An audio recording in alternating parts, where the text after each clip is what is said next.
State of the Nation. Decades after their service, nearly 100,000 Vietnam veterans will be able to get the benefits they've been fighting for. And President Trump recently signed a bill into law that allows the VA to process more Agent Orange benefits. Washington correspondent Jessi Turnure reports how soon that could happen. These changes are years in the making. Some veterans advocates argue they don't have time left to wait. The fight continues. A battle won, but not the war. A new law expands benefits to veterans harmed by Agent Orange off the coast of Vietnam. Before the Blue Water Navy Act, those benefits were only available to veterans who fought on the mainland. We see and hear from veterans who are sick and dying. Last week, the Department of Veterans Affairs said it was preparing to process claims, but doesn't have to make a decision on them until the law officially takes effect on January 1st.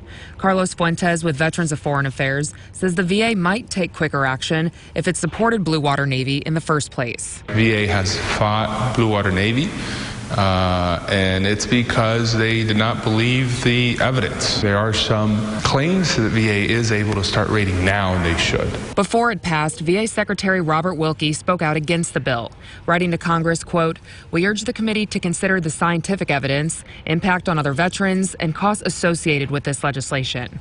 Arkansas Congressman Bruce Westerman didn't share those concerns. To me, it's pretty simple. If you served our country in the armed services, you were exposed to Agent Orange, and you have health complications for it, the VA should address those. Roughly 90,000 veterans will receive the expanded benefits. Those like Fuentes, who served in Iraq and Afghanistan, hope they don't have to wait decades to receive the help they need. There was a burn pit right in front of me, and I couldn't tell my sergeant, no, there's smoke, so I'm going to have to get down and no longer guard this post. I had no choice but to stay there. So Fuentes says for them, the fight continues.